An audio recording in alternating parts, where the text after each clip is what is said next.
No, I really didn't. I didn't remember when he left. Pernell Roberts, for some reason, Lorne Greene always looked calm and confident on screen, but behind the scenes his journey was far more complex than anyone imagined. Long before he became the face millions associated with wisdom and strength, he lived through hardship, reinvention, and quiet determination that shaped everything he would later become. The story of his life is not just about fame or television success, but about resilience, creativity, and a voice that carried meaning across generations. He was born on February 12, 1915 in Ottawa, Canada, to Daniel Greene and Dora Slavin, Jewish immigrants who had fled the Russian Empire seeking a better future. They named him Lion Hyman Greene, though records later showed variations of his name, and at some point he became known as Lorne Greene. Even his own family was never fully sure when the change happened. His early years were shaped by struggle. His father worked as a shoemaker, but when the stock market collapsed in 1929, the business failed and the family lost nearly everything. Like so many others during the Great Depression, they were forced to start over. But his parents never gave up on education. They dreamed he might become a concert violinist, but life had other plans. As a teenager, he discovered something that changed his direction entirely while working as a drama instructor at Camp Arohan in Algonquin Park. Teaching theater gave him confidence, and for the first time he realized he had a natural talent for performance. Still, when he entered Queen's University in 1932, acting was not his goal. He planned to become a chemical engineer. That plan changed when he joined the university's drama guild and began performing on the campus radio station. His voice stood out immediately, deep, steady, and unforgettable. Knowing that voice was his greatest strength, he shifted his focus to theater and language studies, graduating in 1937 with a clear decision to pursue acting. Determined to refine his craft, he moved to New York and trained at the neighborhood Playhouse School of the Theater under Sanford Meisner. Despite the rigorous training, success did not come quickly. Needing steady work, he returned to Canada in 1939 and joined the Canadian Broadcasting Corporation as a radio announcer. His voice soon became one of the most recognized in the country. Listeners trusted him, and before long he was known nationwide simply by sound alone. When World War II began, he became CBC's principal newsreader, delivering nightly updates that carried enormous emotional weight.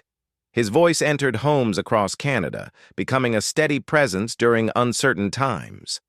During this period, he also narrated documentary films for the National Film Board of Canada, including Churchill's Island, which went on to win the first Academy Award ever given for a documentary short. His narration played a major role in its impact. Yet he was not only a performer. While working at CBC, he invented a backward-running stopwatch that counted down instead of up, allowing broadcasters to time programs with precision. In the pre-digital era, this was revolutionary, and the invention became standard in radio and television studios, bringing him both recognition and financial success. In 1945, he founded the Lorne Greene Academy of Radio Arts in Toronto, training hundreds of students, many of whom went on to successful careers. Although the academy struggled financially and eventually closed, it demonstrated his passion for mentoring and shaping future talent. By 1952, he set his sights on Hollywood, selling the building and starting over once again. Hollywood did not embrace him immediately. He appeared in live television productions and took freelance roles, but his commanding voice often led casting directors to see him only as an authority figure. Rather than fight it, he learned to refine it. He proved his range on Broadway and in films, gradually building a reputation for depth and seriousness. Everything changed in 1959 when he accepted the role of Ben Cartwright on Bonanza. Following advice from his close friend Leslie Nielsen, who told him the father would be the heart of the show. Bonanza premiered in color and quickly became one of the most popular television series of its time. Lorne Greene's portrayal of Ben Cartwright was powerful, yet compassionate, firm, yet warm. He was not just playing a ranch owner, he was embodying a moral center. Over 14 seasons and hundreds of episodes, he became one of television's most beloved father figures. Audiences trusted him, listened to him, and felt guided by him. The show was about family, values, and responsibility, and his performance anchored it all. Behind the scenes, he influenced the direction of the series, pushing for meaningful storytelling rather than simple action. Episodes explored social issues with sensitivity and humanity, helping the show stand out and remain relevant for years. His understanding of emotional connection kept audiences invested long after the series ended, as reruns introduced him to new generations. During the height of Bonanza's success, he surprised everyone by becoming a music sensation. In 1964, he released a spoken-word recording called Ringo, narrating a dramatic Western story over music. The public embraced it, and the recording reached #1 on the charts in both the United States and Canada. Few actors have ever achieved that level of success simultaneously in television and music. He went on to release several albums, all built around storytelling and atmosphere, perfectly suited to his voice. Off-screen, he was a mentor and a steady presence for many of his co-stars. Michael Landon and Dan Blocker saw him as a guiding figure in real life as much as on screen. Not all relationships were easy, but through cast changes and challenges, he remained the anchor that held everything together. His personal life reflected different chapters of his journey. His first marriage began before fame arrived and ended as Hollywood demands grew. His second marriage, to Nancy Deal, was a lasting partnership built on shared purpose and respect. Nancy was deeply involved in political and social causes, and her work left a significant mark of its own. Together, they built a life rooted in commitment, family, and mutual support. Even later in his career, he continued to reinvent himself. In 1978, he took on the role of Commander Adama in Battlestar Galactica, stepping into science fiction with the same gravity he brought to Westerns. Once again, he played a leader and protector, bringing emotional depth that made the story feel grounded and believable. Though the series was short-lived, it became a cult classic, and his performance remains one of its most respected elements. Beyond acting and music, he devoted time to wildlife conservation and education, hosting nature documentaries and quietly supporting organizations that protected animals and the environment. He believed fame carried responsibility, and he used his platform thoughtfully. In his later years, health challenges slowed him, but he remained surrounded by family. He passed away on September 11, 1987, at the age of 72, leaving behind a legacy far larger than any single role. Tributes poured in from around the world, and fans returned to Bonanza episodes that had shaped their childhoods and values. Lorne Greene was more than an actor. He was a storyteller, an innovator, a mentor, and a voice people trusted. From radio studios to television screens, from Western landscapes to distant galaxies, he carried strength, warmth, and meaning in every performance. His legacy lives on not only in awards and honors, but in the timeless connection he built with audiences who continue to listen, remember, and feel guided by his voice. That connection did not happen by accident. It was built slowly, through decades of discipline, curiosity, and a deep respect for the audience he served. What truly set Lorne Greene apart was his understanding that storytelling was not about spectacle, but about sincerity. Whether he was delivering a line on television, narrating a documentary, or standing before a microphone, he believed every word carried responsibility. He once said that a voice should never dominate a story, but should invite people into it. That philosophy shaped his entire career. He never chased trends or tried to reinvent himself for attention. Instead, he focused on clarity, purpose, and emotional truth, qualities that made his performances feel timeless rather than tied to any specific era. Even at the height of his fame, Greene remained remarkably grounded. Those who worked with him often described him as prepared, thoughtful, and deeply respectful of everyone on set. He arrived early, knew his lines, and treated crew members with the same courtesy he gave fellow actors. In an industry often defined by ego, he stood out for his calm presence and quiet leadership. Younger performers gravitated toward him, not because he demanded authority, but because he offered guidance without judgment. He listened more than he spoke, and when he did speak, people paid attention. His voice, often described as commanding, was never used to overpower others. Instead, it conveyed reassurance. During his years in radio, that reassurance became especially important. At a time when people turned to broadcasts for information and stability, his tone carried confidence without fear, seriousness without panic. That ability to balance gravity with calm became one of his defining traits and later translated seamlessly into his acting roles. Viewers believed him because he never sounded as though he was trying to convince them. He simply spoke, and they trusted him. Greene also understood the importance of evolution. While many performers became locked into a single image, he continuously sought new challenges, even later in life. His transition from Western television to science fiction surprised many, but it revealed something essential about him.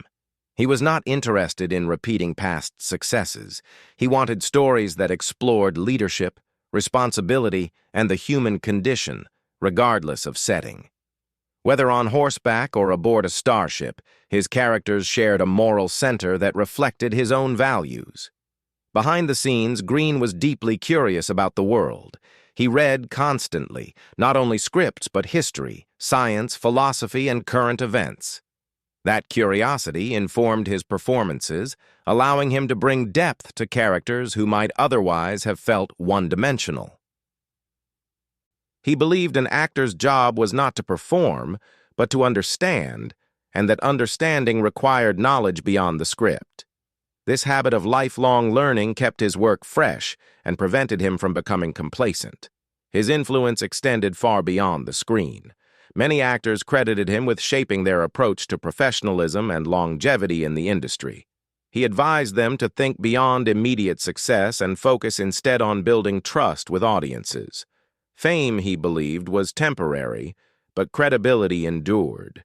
That mindset allowed him to navigate changing trends without losing relevance. Even when he was not at the center of popular culture, his work continued to resonate because it was rooted in authenticity. Music offered him another avenue for storytelling.